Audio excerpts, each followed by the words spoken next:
Good afternoon, everyone. As I noted on Friday, we're a little bit early today because we've got to peel off for a White House VTC, so we'll try to get through this relatively expeditiously. Joining me is the woman on my right who needs no introduction, the Commissioner of the Department of Health, Judy Persichilli. To her right, another familiar face, the state's epidemiologist, Dr. Christina Tan. To my far left, another guy who needs no introduction, the Superintendent of the State Police, Colonel Pat Callahan. We have Jared Maples in the House, the Director of the Office of Homeland Security and Preparedness, Chief Counsel Parimal Garg, and we are joined today by a very special guest, the woman on my left, the Acting Commissioner of Education, Dr. Angelica Allen Mcmillan. So before we move on, great to have you, by the way. Before we move on, I want to address the news of the COVID relief deal that has come from Washington. I have long said that we are facing a $3 to $4 trillion moment, and that history will judge us harshly if we undershoot this moment. Certainly, we are happy to see the House and the Senate come to an agreement, one that will offer some relief for working families and small businesses, extend the deadline for the investment of CARES Act funds into our communities, and provide some funding for our vaccination efforts and our schools. But at $900 billion, we are undershooting, and no one should fall into a false sense that the job is done. It is not. This is no time for half measures, and we cannot keep finding ourselves back at the beginning once each round of support dries up before the pandemic is tamed. We need to keep working. Our families and businesses need more. Our communities and our fellow states need direct support. So yes, count me as grateful for this agreement, but do not count me as satisfied with it. Now, as I mentioned, she's to my left. I've asked the Acting Commissioner to join us today because we have some really exciting news to announce, and that is the awarding of a total of $10 million in new preschool education aid through a competitive application process that will allow 10 school districts to expand their pre-K offerings in early 2021. Our investments in pre-K expansion are some of the most impactful that we can make. Studies have proven how, over a lifetime, every dollar invested in early education is repaid many times over. For numerous communities, our investments in pre-K have also meant more peace of mind for parents who no longer have to worry about daily childcare while they work. Pre-K is an all-around win-win-win. And with the Acting Commissioner here, we also have an opportunity to go over some of the metrics we're tracking in our schools. Across the past several weeks, we have seen multiple schools adjust their earning schedules, but the majority of schools remain currently open in some form of in-person instruction. As of this morning, 82 schools are currently fully open for in-person instruction. I say schools, districts and or schools, while 362 are currently offering a hybrid of in-person and remote instruction that has some students in the school building at some point in the day. The number of schools providing all remote learning has increased to 320, and 47 districts are operating with a mix of all remote, in-person, or hybrid learning across their buildings. We do believe that at least some of the transition to all remote learning over the past week has been timed with the fact that our schools will close for winter break starting middle of this week through to Monday, January 4th. So closing buildings for the extended period may allow some districts to undertake a full cleaning regime. As we do regularly, we remind districts to report any changes to their plans to the executive county superintendents, and this will be important for us to track which schools may be returning to either hybrid or full in-person instruction after the holidays. And we continue to thank our administrators, educators, parents, and students for continuing to work together given the incredibly challenging and stressful circumstances. Next, we have some good news to report regarding our ongoing efforts to close the digital divide for students who were lacking either the equipment or internet connectivity, or both, needed for remote learning. Through the hard work of Angelica and her team and in partnership with local districts, the total number of students who currently lack either the proper device or the connectivity for remote learning is now 14,349. That is down more than 54% from the week before last, the biggest one-week cut in the remaining digital divide that we've seen since the department began collecting weekly data early this school year. Moreover, this is a total reduction of about 94% from the initial estimated gap of 231,000 students over the summer.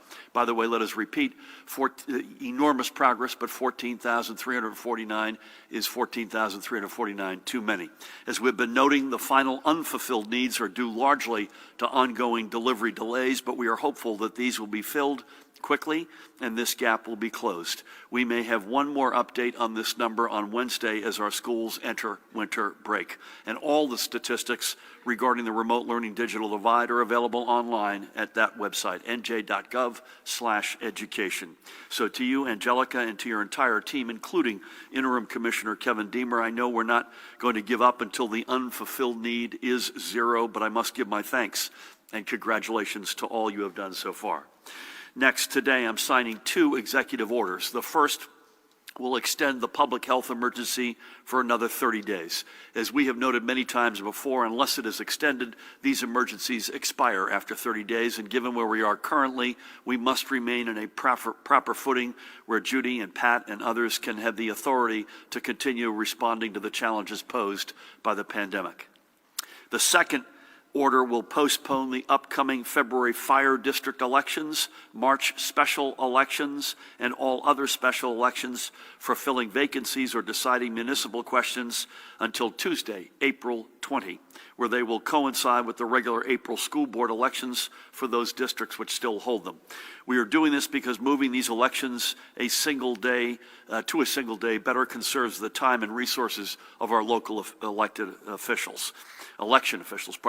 We are, however, holding off for now on deciding the manner in which these elections will be held, whether it's all vote by mail, in person, or through a hybrid of VBM and in person.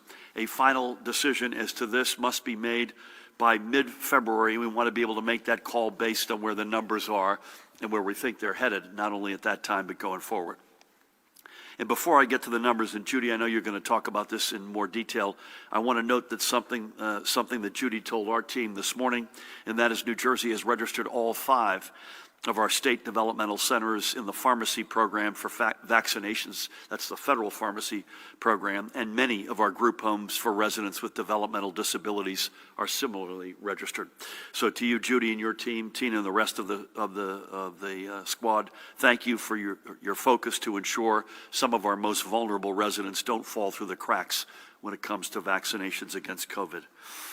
So with that, let's turn to our overnight numbers. We're reporting an additional 3,186 positive PCR test results, bringing us to a cumulative total since March 4th, 435,763. The positivity rate for the 22,824 PCR tests recorded last Thursday was 10.78%.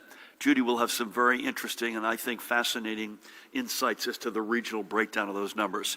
And the rate of transmission is currently at 0.99. Now, yes, you're going to hear us, I think, today on the one hand, on the other hand, because this is, we're torn right now, I have to say. This is the first time in a long while, on the one hand, that RT has fallen below 1. But we are still recording some of our largest daily numbers, not just this day, but on an everyday basis since the pandemic began. We had 5,200 just yesterday. One day of RT below 1 is notable. We're happy for it, but it's not worth any celebration. It's certainly better than the alternative, but it's worth our doubling down to push RT down even further to the point where our daily numbers see not just a one day, but a sustained drop. In our hospitals, by example, as of last night, there were 3,371 COVID positive patients being treated, another 236 awaiting their test results. That's a total of 3,607. Of these, 727 were in intensive care units and 481 were requiring a ventilator. Throughout the day yesterday, this is good news, 306 live patients were discharged statewide. That's good, while another 376 COVID-positive patients were admitted, and that is sobering. And even more so, there were 56 reported in-hospital deaths yesterday. Again, this is apples and oranges. These are not yet COVID confirmed, but to give you a spot sense of the numbers and the reality. In all of these important hospital metrics, we have over the past several days seen ups and downs. Each day that we see any decline is promising, but days like today where we see those gains reversed reminds us of both the fact that we are bouncing in a range and at the same time how far from being finished this virus is with us. And it shows why the next 2 weeks are really critical. We can't put it more plainly. This is not the year for Christmas as usual or New Year's Eve as usual. I was on with a labor leader earlier today, and I said, this is the year for small ball. Please, even though I know we all want to, do not hold a large indoor family Christmas gathering or indoor New Year's Eve party. We cannot take the risk of one or both of those celebrations leading to a spike in new cases and hospitalizations. The evidence, anecdotal evidence at least, is that overwhelmingly folks did the right thing in celebrating Thanksgiving. But it is also true that in the 2 weeks leading up to Thanksgiving, we were averaging roughly 4,000 new cases a day. So far in the first 3 weeks of December, we're averaging nearly 4,800 daily cases. That's a 20% increase. On 8 of the past 21 days, we've registered more than 5,000 new cases a day. 6 of those came, by the way, within the first 2 weeks after Thanksgiving, including both of the days we registered more than 6,000. Likewise, the number of patients in our hospitals today is 25% higher than it was on Thanksgiving. Our ICU counts are up 30% since then, and ventilator use has shot up an even bigger amount. We need to stay focused on keeping our families and friends healthy. Again, I want to repeat, we know that overwhelmingly many of you heeded this call during Thanksgiving, and we thank you. But we also know that there were others who went on with business as usual, and this is not the year for that. This is the year for a small Christmas with those in our immediate family bubble. That means also ringing in the new year with only those in our own household. If we could do this, and we could push ourselves through our pandemic fatigue and into 2021 when our vaccine program will be taking off. Hopefully by this time next year we can once again plan for the big get-togethers. But if you insist on having that big gathering this year, you are taking a real risk that when next Christmas or New Year's comes around, there will be fewer loved ones gathered around your tree or under the ball. Let's see 2020 off in a way that sets us up for a strong and healthy 2021. We've already lost too many members of our New Jersey family. Today we are reporting another 29 confirmed COVID-related deaths, when our total of 16,315 confirmed deaths is added to our current total of 1,908 probable deaths. The scale of this pandemic is staggering. Let's do as we do every day, remember a few of the precious souls we have lost. We'll begin today by remembering a legend, East Hanover's Carmela Scarnato, who passed away at the age of 100. Carmela was a Newark native and longtime resident of Irvington. She was an Irvington High School cafeteria worker for 20 of those years before she moved to East Hanover in 1993. Active throughout her retirement, Carmela was a member of the East Hanover Senior Citizens Club, where she made many friendships. Those friends and her family will miss her cheerful smile and the lighthearted way she looked at life. And her family especially will miss her cooking and exceptional baking. Carmela was predeceased by her husband 5 years ago. She leaves behind 3 beloved children, her daughters Linda and Jennifer, and I had the great honor of speaking with Jennifer and her husband Dennis on Friday, and their families, and Carmela's son Leonard, to whom she was especially devoted. She's also survived by her grandson David, granddaughter-in-law Tara, and her 4 great-grandchildren, Logan, Wyatt, Owen, and Cole. What amazing changes Carmela witnessed throughout a century spent in the great state of New Jersey. May God bless and watch over her and her family. Next up, we celebrate the life of a guy who is so properly named, James Motion. He called Ridgefield Park home and was 80 when COVID-19 took him away last month. For 23 years, James was a proud member of the NJ Transit family, a bus operator and a member of Amalgamated Transit Union Local 825, a local I know well. Countless daily commuters on the 168 line from Paramus to the Port Authority bus terminal may have never known him by name, but they knew his face, and they knew he was going to do everything possible to get them into the city or home again on time. James is survived by his wife, Deborah, and their children, Lisa and Jim, and Jim's wife, Evelise. I spoke with Jim on Friday, and his two grandchildren, Scarlett and Chance. NJ Transit President and CEO Kevin Corbett paid tribute to James at the agency's last board meeting, and likewise today, I thank James for his years of commitment to NJ Transit and the riders who put their trust in him every single day. May God bless his memory and watch over him and his family. And finally, today, we remember a pioneer of the soul and R&B TSOP, the sound of Philadelphia, Kenny Scott Jeremiah. Kenny was 78 years old and had called South Jersey home for the past 50 years. Pat, is that a look or what? Come on, man. Including the past several years as a resident of Northfield in Atlantic County. Kenny was a founding member of the Soul Survivors, whose 1967 hit, one of my favorites as a 10-year-old, Expressway to Your Heart, which went to number 4 on the Billboard Hot 100 and earned him the first of what would eventually become multiple gold records. He performed around the world with numerous other musicians and groups throughout his career, including a member of Shirley and Company, and contributing to their 1975 number 1 hit, another favorite, Shame, Shame, Shame.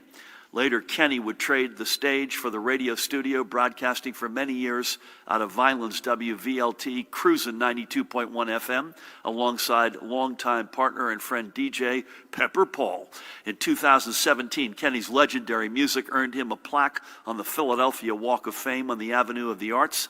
And earlier this year, he was awarded the Blue Sapphire Salute to Service Award by Row Home magazine for his impact on the city of brotherly love. Kenny leaves behind his companion of the past 29 years, Patricia Del Sordo, along with his best friend, his brother, Al, and his wife, Gail, and I had the honor of speaking to Al and Gal from Howard Beach on Friday. He also leaves behind his nephew, Albert, along with many cousins, and Kenny was predeceased by his niece, Nicole. There's a line in Expressway to Your Heart. You can look this up. I thought I could find a clear road ahead, but I found stoplights instead. Kenny never found any stoplights. May God bless him and watch over him, and may his music play on. These are just 3 of the now more than 18,000 families whose holiday celebrations have been muted because of an empty chair around the table. Their stories and the lives they lived are what should spur us to keep up with the practices that we need to maintain as we prepare for our all-out vaccination efforts. You know the basics, folks. Social distancing, wearing our face masks, washing our hands with soap and water, and just simply using common sense and not going to a big indoor Christmas or New Year's party.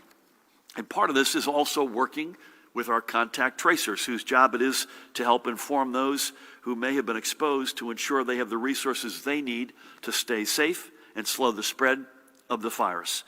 Over the past week, we've added another 187 members to our Community Contact Tracing Corps, giving us just shy of 3,500 tracers on the job across the state.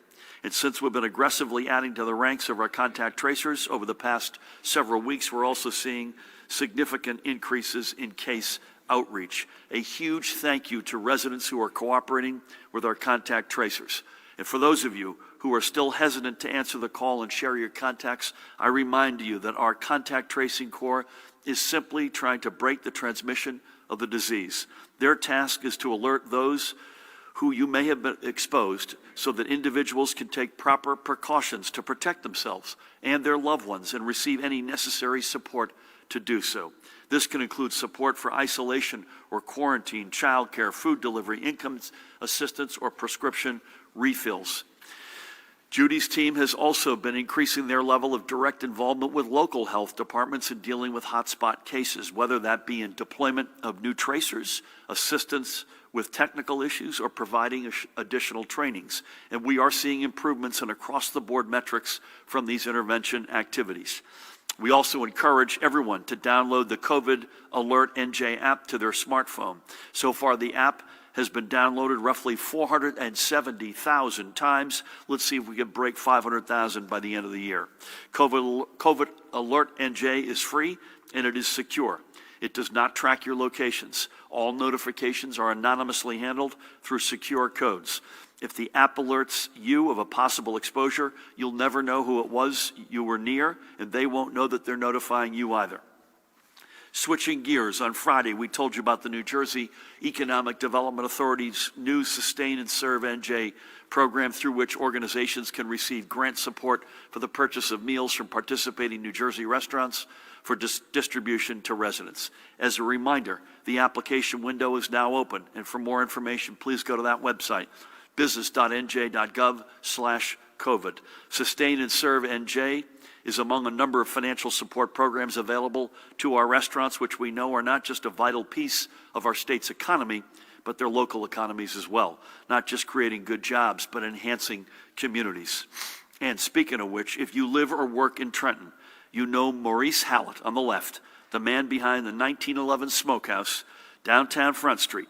Across its 5-year lifespan, 1911 Smokehouse has emerged not only as a favorite lunch spot for countless downtown workers and visitors, but it has become a local meeting spot thanks to the great food and community atmosphere.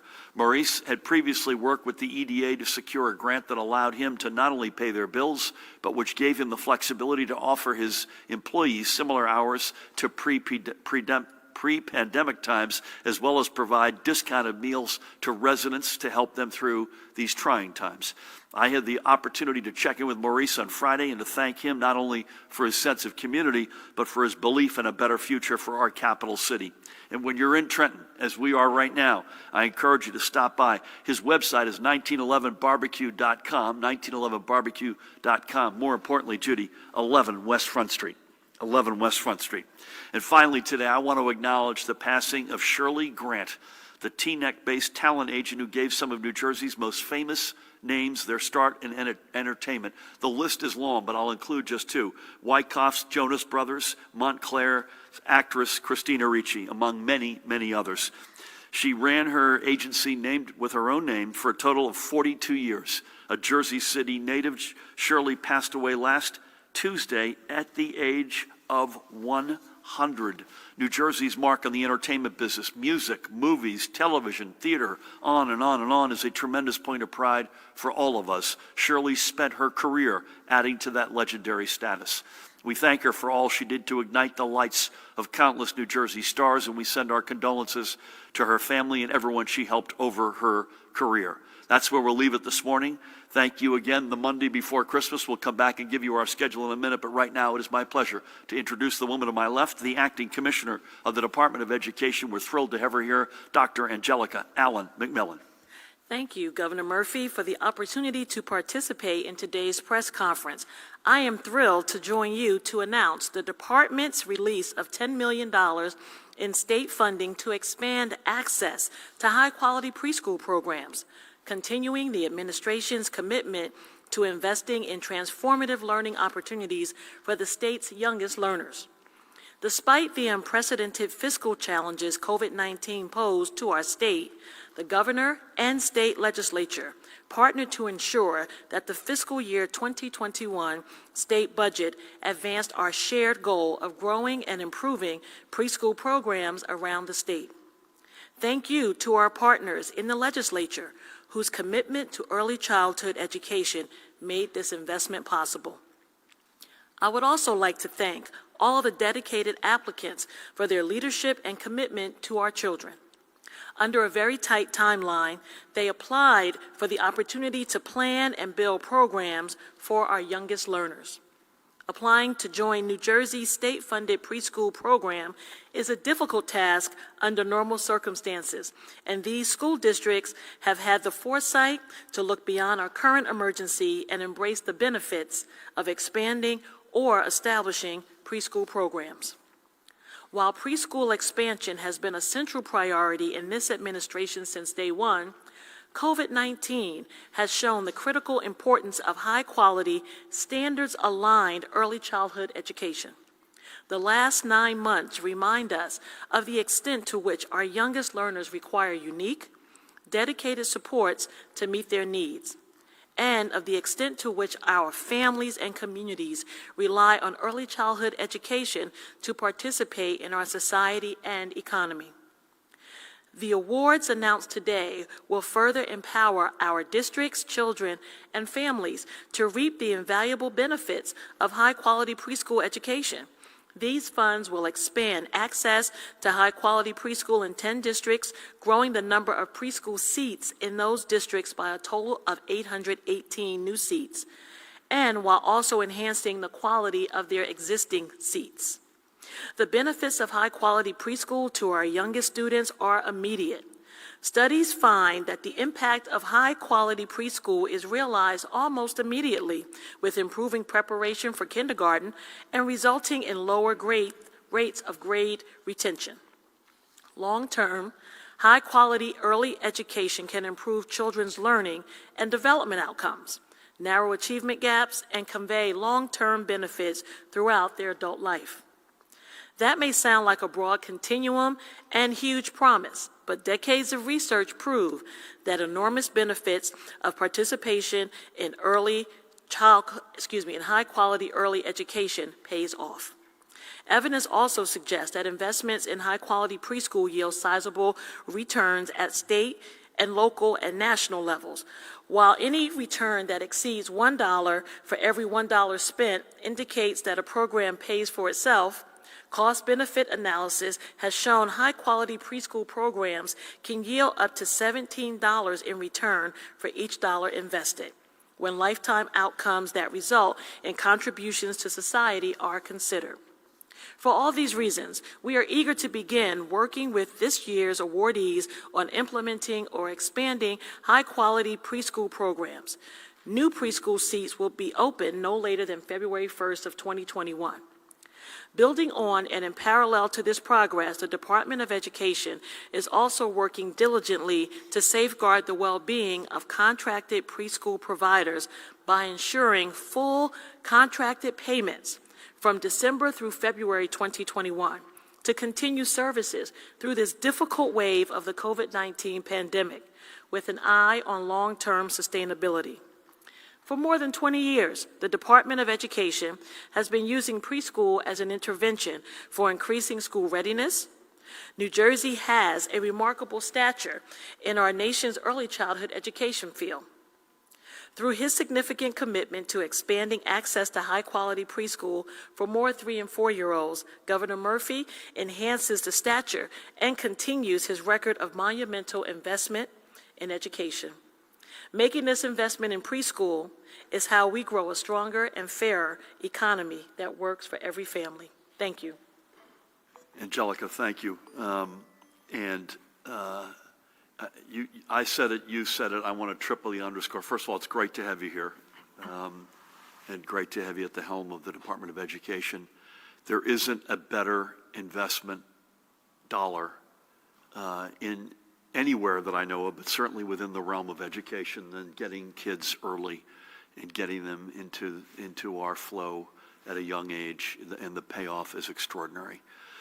And by the way, when you speak to the folks who are leaders in the communities where we have pre-K and we're expanding, it becomes yet another magnet for those particular communities. I can't wait till the entire state has it, and therefore it's a magnet not just for given communities, but for the entire state of New Jersey. So thank you, and thank you for your leadership. I'm going to do something I haven't done since we've been here. I have to actually go out and take a quick call, but it's for good reason. But please help me welcome the woman to my right who needs no introduction, the Commissioner of the Department of Health, Judy Persichilli. Thank you, Governor. Good afternoon. Well, much has been said about the federal pharmacy program and its implications for New Jersey. So I want to start with an overview of the program and the decisions the department made to include as many of our vulnerable populations in congregate settings into the program as possible. In October, the CDC partnered with CVS and Walgreens to create the Federal Pharmacy Partnership Program to provide vaccinations to nursing home and assisted living facilities. Shortly after the program began, the CDC began expanding the types of facilities that could be admitted into the program to include those living in high-risk congregate settings not just long-term care facilities. The department immediately began advocating to get as many of these facilities into the program as possible. The reason for this advocacy was to ensure that all individuals in high-risk congregate settings would have equitable access to the COVID-19 vaccine. In addition to the vulnerable residents of nursing homes and assisted living facilities, we were most concerned for the 4,300 members of the staff and 1,250 residents with intellectual and developmental disabilities in our 5 state developmental centers, and the 7,600 individuals in our 650 group homes and other long-term residential facilities. Within the disability community, there are strong advocates who have been unrelenting in letting the department know how critically important it is to get these residents, their loved ones, vaccinated as soon as possible. The advocates gave voice to the voiceless and opened our eyes to the thousands of individuals in New Jersey reliant on the department to make this decision. Since October, the department has been in contact with the CDC, working to get as many groups as possible vaccinated through this program. The facilities in this category of congregate settings include federal housing and urban development residences for 21,600 seniors, and also continuing care retirement communities for 2,440 elderly residents. This was a massive undertaking. Although we do not have final confirmation of the number of facilities accepted into the program as yet, we do know that approximately 1,800 facilities have been uploaded into Tiberius, so we are hopeful that many of these facilities are in the program and will be able to receive vaccines as the vaccine is allocated to New Jersey through the Federal Pharmacy Partnership. That means that in addition to the 91,700 residents and 90,000 employees in nursing homes and assisted living facilities, approximately 9,300 residents in our state developmental facilities and group homes, 21,600 individuals living in HUD, senior housing, and several thousand more in residential settings will have access to vaccines as they come into New Jersey. All of these individuals are at high risk. Due to the number of individuals involved, this will take some time, but the vaccinations will be rolled out in an orderly manner, with vaccinations taking place at sites where the residents reside. As I stated, this proved to be a more complex task than first imagined. Many of these facilities did not have the information systems technology to support the requirements to get into the program. After receiving the approval of the CDC, the department undertook the task of uploading their information from all of the facilities that did not have IT capability. So throughout November and December, the staff of the department assisted these facilities. This was the work the department was engaged in, and it was a decision the department made to once again include as many vulnerable individuals as possible. And this resulted in our start date of December 28th.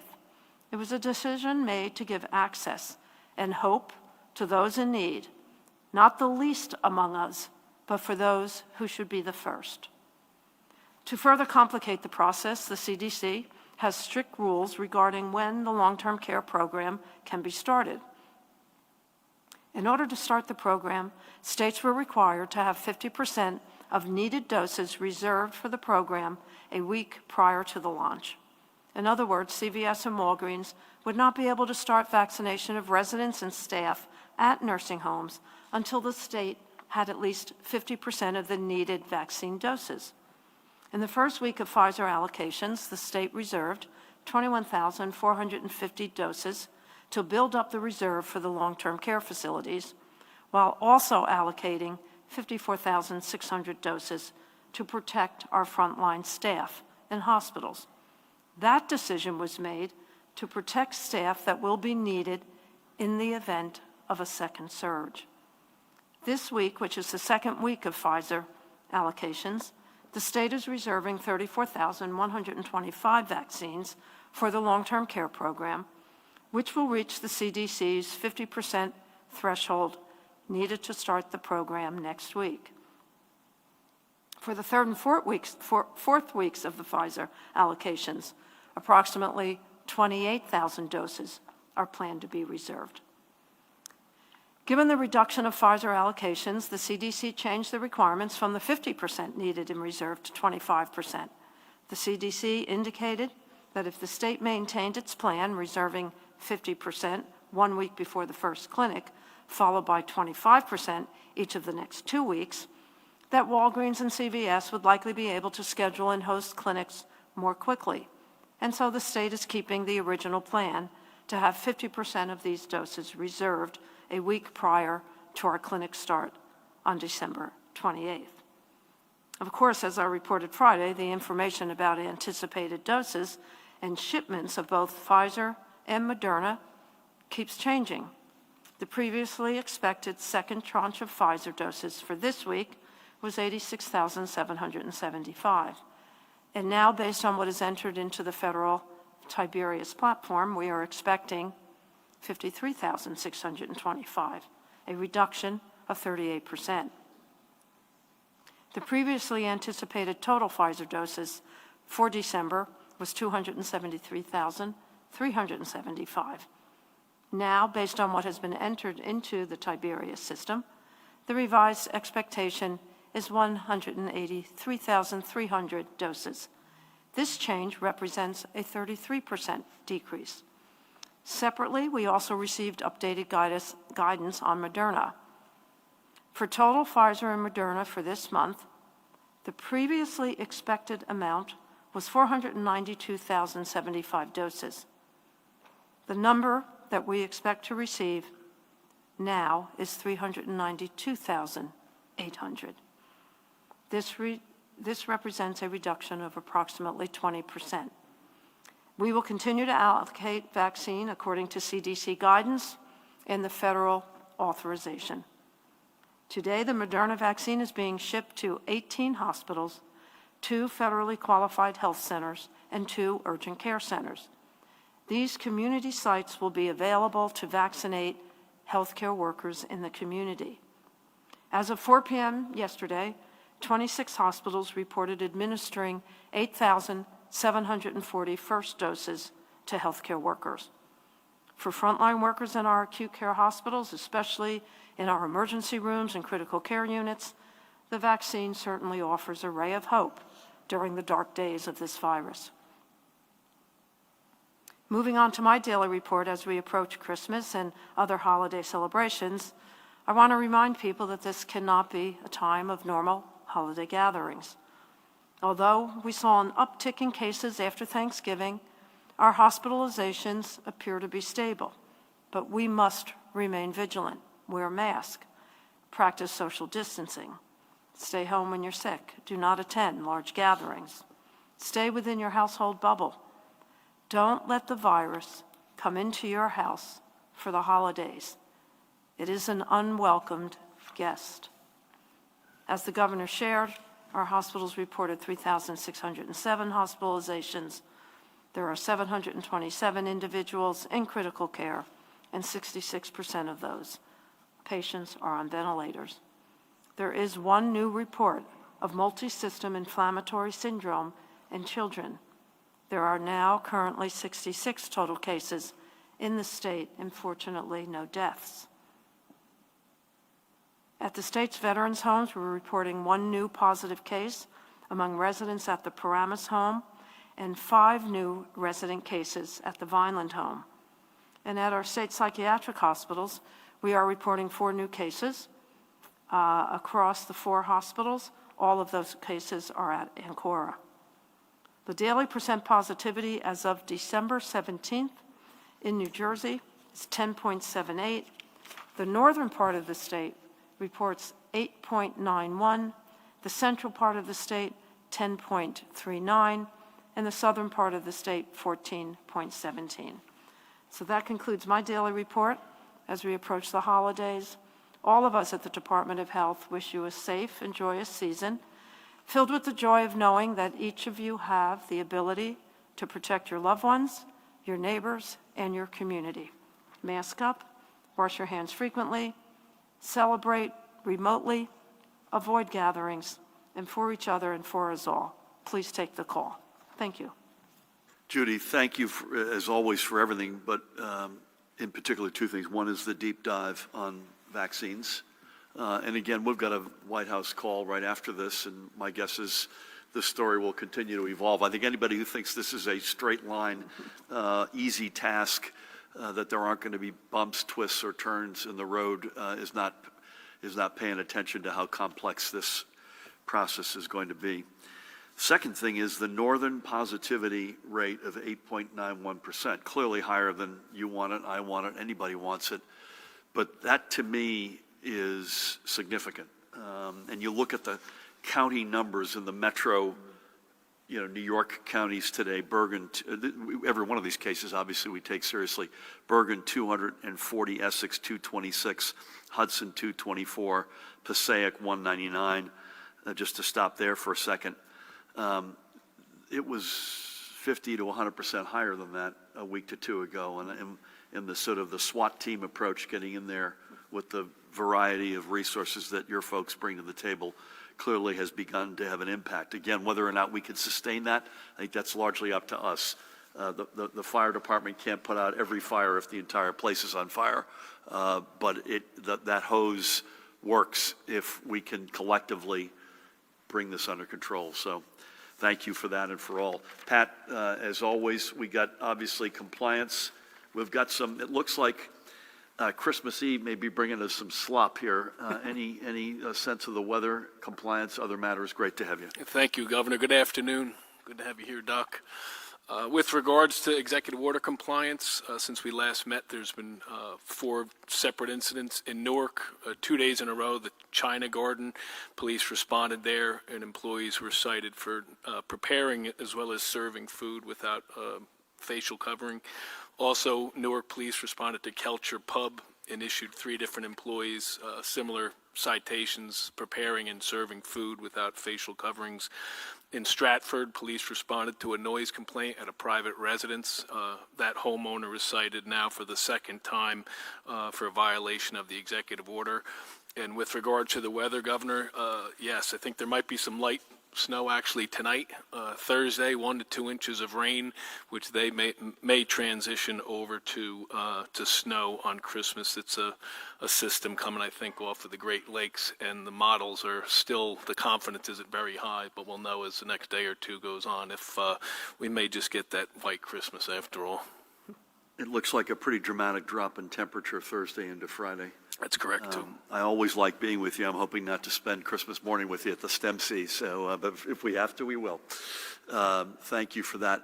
So speaking of which, we'll start with Charlie. Before we do, we're going to go, unless Mahan says otherwise, Monday and Wednesday this week and Monday and Wednesday next week. So we will take Christmas and New Year's Day itself. We will not be with you, but otherwise we'll go Monday, Wednesday in person. And we'll be virtual and electronic with you for the other days. And again, we've got a fairly significant White House call shortly. So I'm going to ask you if you can all be economical with your questions. There's a lot of you here today. We're always honored that you're here. Charlie, we're going to start with you.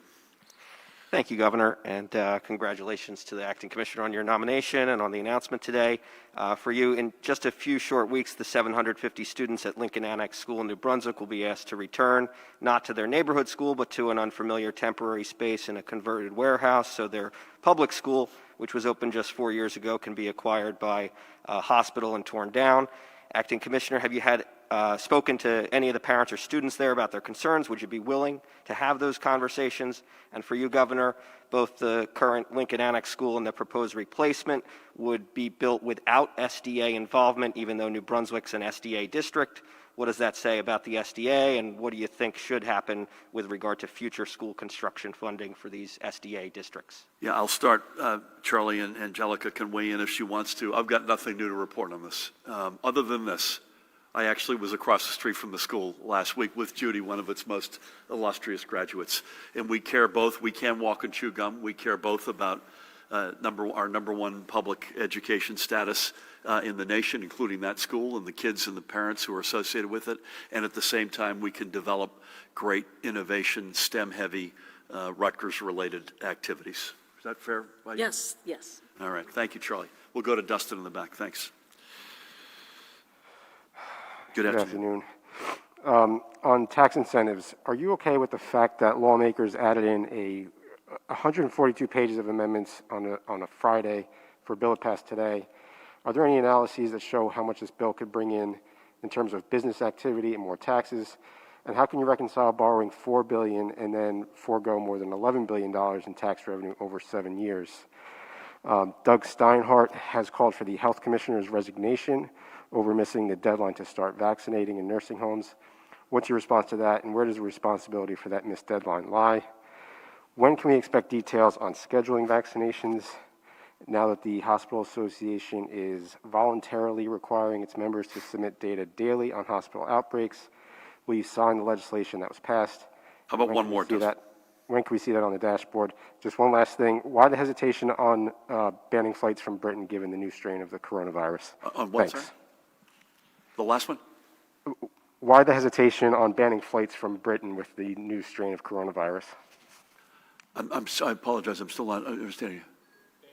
Banning flights. Oh, okay. There's hesitation there. I got it. There's no hesitation. That's something that I think the science around that is still to be determined, unless Tina and Judy say otherwise. And we're working with the Port Authority and our partners in the region as we speak. Tina, anything you want to add to that? I think right now we're still in the process of trying to understand what's going on with this new variant. We understand that there might be some, we know that mutations are happening all the time with this virus as with other viruses in general. But as far as, how that changes management right now, there is really no change in management. We still have to keep vigilant with the social distancing, the masking. There's no evidence right now about the impact to, vaccine efforts. And frankly, the message that the commissioner and the governor have been reiterating this entire time about trying to not do travel, non-essential travel, that's really at the crux of this all. Because whether you have concerns about a new variant from the UK versus, a hotspot from another part of the country, does it really matter? Yeah, I'm with you on that. So we are in discussions with the Port Authority as it relates to airports. But I'm on Tina's point. I was asked this morning. The message for me is don't travel. UK is or otherwise. Stay home. I'm going in reverse order, I realize. So you asked when will we have vaccination schedules up on the dashboard? I think this is still evolving, Judy, right? I mean, part of the reason, and I know you said this, part of the reason why we're with 37 other states on long-term care a week from today is we had gotten guidance from the feds as opposed to this is what your order will look like, and that is still evolving. Is that fair to say? So I'll leave it at that. Go back one second. Doug, Doug, who said something? Steinhardt. About? He's called for the health commissioner's resignation over this issue of missing the deadline for vaccinations, and I just wanted to see what your response is. And where's the responsibility for that missed deadline lie? Yeah, I think you heard how we're thinking about vaccines, and we don't, the last thing we need are people who don't know what they're talking about from the cheap seats. I think Judy went through this in great detail.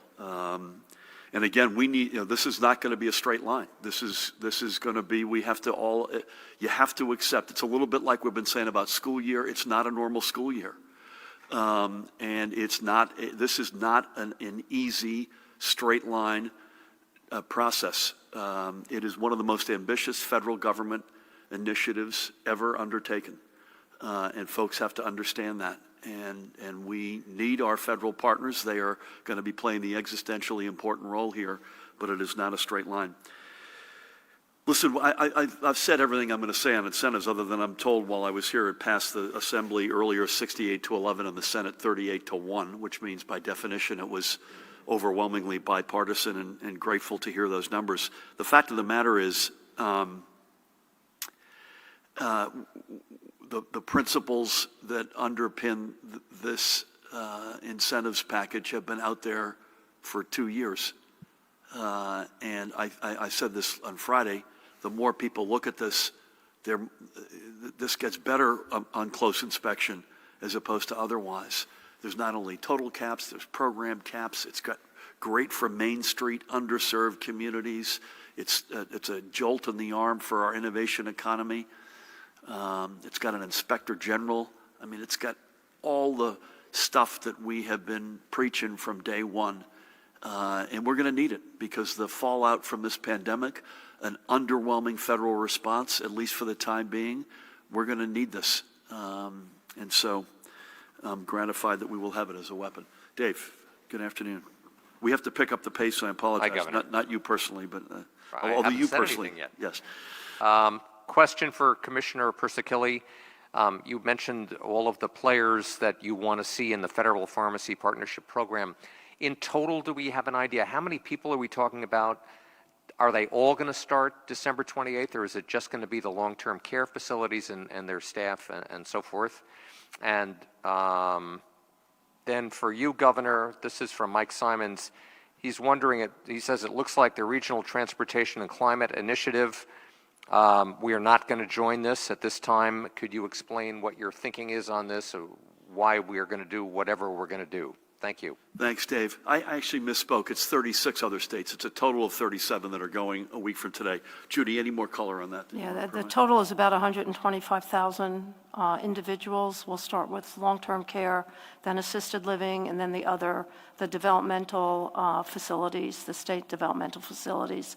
And then, we have thousands of group homes, and they'll be in the queue to be visited and vaccinated. And remember, it's 2 vaccinations. It's a 2-shot deal. So this is a big program. And so 125,000 vaccinations times 2. So about 250,000 vaccinations. It will take a while. We do not have the schedule from CVS and Walgreens yet. Long-term care will start next week. Mike Simon, tell him I said, I haven't seen him in ages. I hope he's okay. Listen, we like this conceptually. And by the way, I'd put our record on the environment up against any other American state over the past 3 years, and I mean that literally. From environmental justice to offshore wind and everything in between. So we like it conceptually. Devil's in the details a little bit.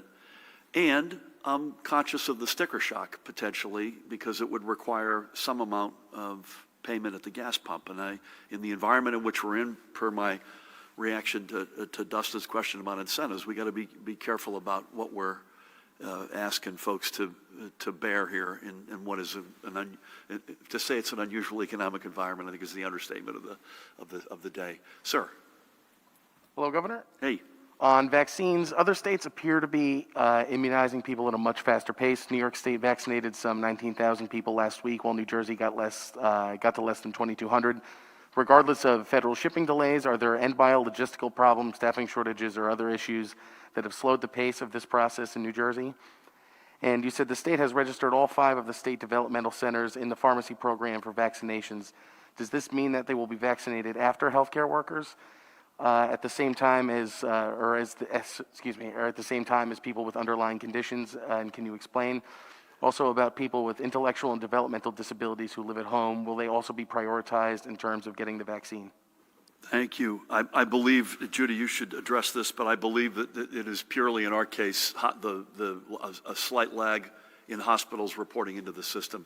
I'm not aware of any logistical issues other than the readjustment of the numbers that we've already mentioned on the Fed side, and we had a little bit of a delay because of the storm last week, but I think we like what we see. Any more comments, Judy, on the state homes as well as the intellectually and developmentally disabled? I think you did all this, but for the federal program, we believe we are able to get in the state developmental centers, those facilities, and the group homes. For the developmentally disabled. Thank you for that. Alex, you got any? Good afternoon. Good afternoon. For Commissioner, we're working on a story about New Jersey Mobile Healthcare from Wyckoff, a private ambulance company that's being accused of mishandling a COVID patient. Now, I'm probably sure you haven't heard of that specific case unless you have. Can I ask you generally, has there been any guidance issued to private ambulance companies during the pandemic about how they should handle COVID patients? And has the Department of Health revisited any of the licensing that's being done for private ambulance companies because of the stress and strain? And have you seen any evidence that private ambulance companies are being used more because some of the public agencies are overwhelmed or there are people out? And I also wanted to get just a little bit more clarification on the vaccine deadline. It sounded like, and I want to make sure I'm clear on what you said before, did the federal government sort of change the rules midway in terms of the percentage of vaccine? Was this something that the state came into late because the long-term care facilities were overwhelmed? Or was this simply a situation where your workers didn't operate fast enough? And for the governor, General... Last one, Alex, let's go. It is my last one. General Perna spoke over the weekend about the discrepancy in the numbers of vaccines going to the states. He took full responsibility. Do you accept his explanation, and do you take responsibility for missing the deadline for vaccines in long-term care? Nice try. By the way, I have a lot of regard for this guy, and it's so refreshing to see somebody stand up, particularly in that administration, and say, you know what, I screwed up, and it's on me, and not pass the buck. By the way, one thing I haven't said, not only are 37 states, including New Jersey, going next Monday on long-term care, I believe this is true. If you look at the amount of long-term care residents and divide it by total residents in the state, we have the highest density, at least among the highest, if not the highest density of long-term care residents in the state. And again, I think Judy's addressed this, but I would just add in my own words, we wanted to make sure we got this exactly right, and we had guidance from the feds. We did not have a specific shipment number. And you don't want to start a process where you've got a demand that you're not able to fulfill, especially on the back end. And anything more on that, Judy, and/or I don't have any color on the ambulance companies. I know they got guidance from you. I'm not sure. Yeah, that's they have not gotten guidance lately. We have had stakeholder calls on the vaccine program for all first responders, but we have not done anything lately for private ambulances. We could get back to you. I'd love to yeah. know offline if you could give us the specific Yeah, situation we could follow up on. Sure. I mean, you've been crystal clear in your guidance about cohorting and separating Yeah, that's all. in all aspects of the health system, COVID from non-COVID, and that includes both patients and/or residents on the one hand and staff on the other.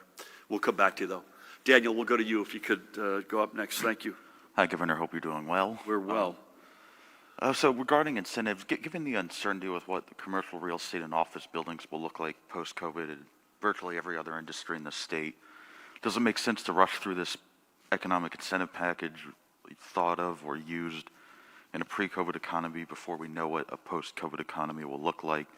Will you and lawmakers have to revisit these incentive programs in the future?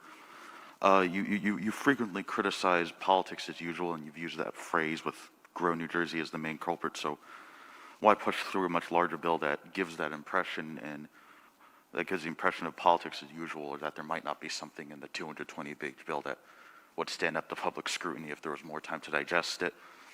And more on topic, next year, will you be doing a post-mortem of how your administration handled the pandemic, and what would you look at? What would you put in the playbook, and what do you think your administration needs to reconsider or look back at? Thank you. The answer is we will be doing a postmortem. I think we've been crystal clear about that. And on some of the stuff, we're not waiting. So we're trying to do some of this on an iterative basis.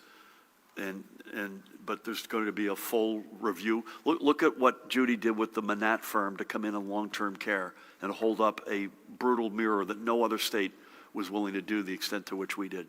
And that's led to laws that I've signed. It's led to executive action. But the answer is yes. Commercial real estate is clearly an answer. I think that was your first question. There's no good answer to that right now. Nowhere in America, probably nowhere in the world. We spend a significant amount of time talking about whether or not the rebalancing of where people are working and how they're working, where they're living, is temporary, permanent, or somewhere in between. I continue to think you've got smaller, this is my personal view, you've got headquarters that are smaller, you've got some amount of ongoing work from home, and then you've got pods and other sort of halfway places that are sort of plug and play. That, to me, is where I think the logical, where this ends up. I couldn't disagree with the premise of your question about whether this was yet another business as usual or corporate giveaway. I mean, come on. Everything we asked for is in this bill. Literally everything. Everything. Not most everything, everything. Caps, Inspector General, program caps, Main Street, underserved community, brownfields, historical, venture capital, literally everything. We have gone, this is the way I think of it, we've gone from a corporate giveaway plan to an economic development plan. That's what this bill is about. Thank you. Let's go, Nikita, to you, and then over to Brett to take us out. Sure. So you'll be happy that Dustin asked most of my questions. But at the start of the year... Is there some kind of a deal here? Or? At the start of the year, I think in February, you introduced a package of ethics reforms that would remove the legislative exemption from Oprah and require a 72-hour waiting period for the final versions of bills before they could get an actual vote. So I'm wondering, these have seen no movement since the pandemic. Are these bills dead? And then separately, how is the rush on tax incentives, especially when a bill is being amended with 140 pages of changes during a committee hearing? How is not condemning something like that anything short of a betrayal of the values in those reforms? Is that it? Yeah, that's it. A little bit like, do they know that you beat your dog, is the premise of the question.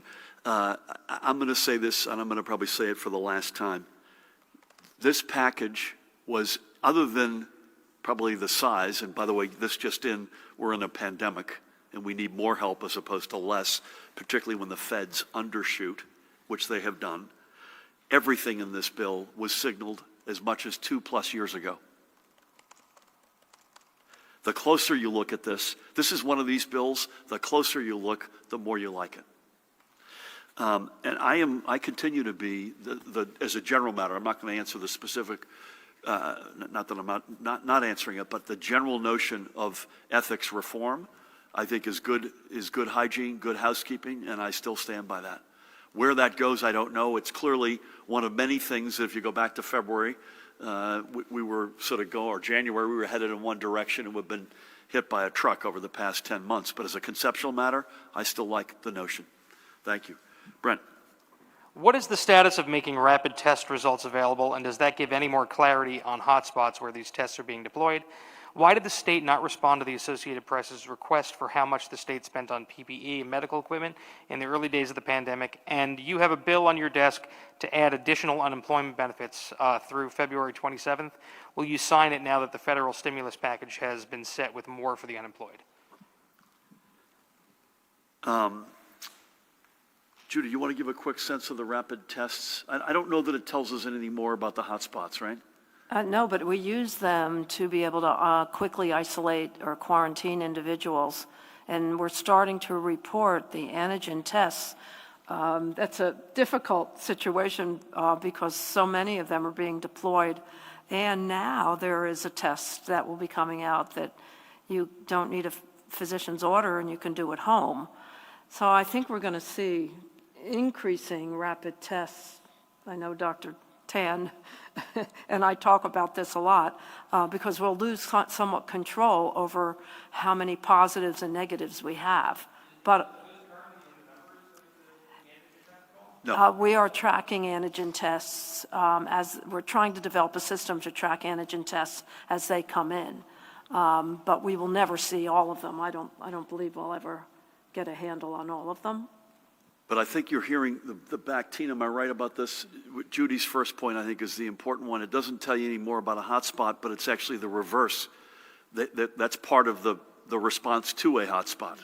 And therefore, you're seeing, now the Abbott Binex Now test, they are still not linked directly into the healthcare database anywhere, not just New Jersey, anywhere, whereas the Q Health are. But Tina, please.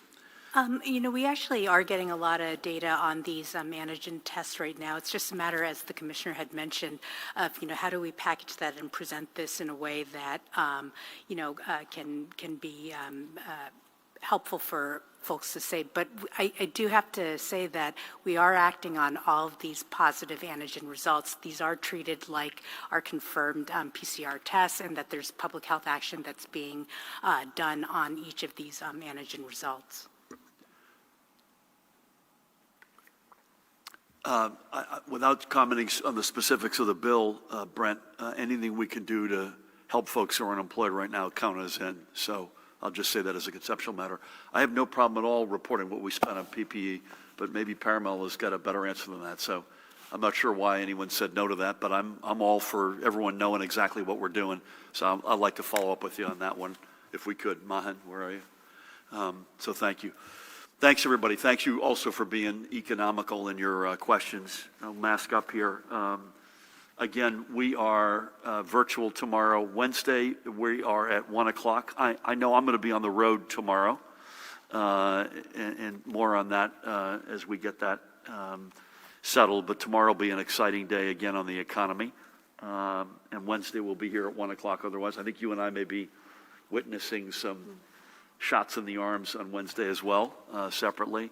Angelica, thank you so much for being here and for your leadership. And it's great to have you on the team. Judy and Tina, as always, thank you for your leadership. Pat, keep us honest on the weather if you could. Again, we might get a little bit tonight. Is that what you said, a little bit of snow? Okay, so everyone be careful out there. Jared, Paramel, Mahan, the whole team, everybody, again, keep doing what you've been doing overwhelmingly. Small ball. Don't let your guard down. Stay at it. Slowly but surely, we dig out of this thing, and with your help, we'll be able to get that bridge into a better tomorrow. Thank you all so much.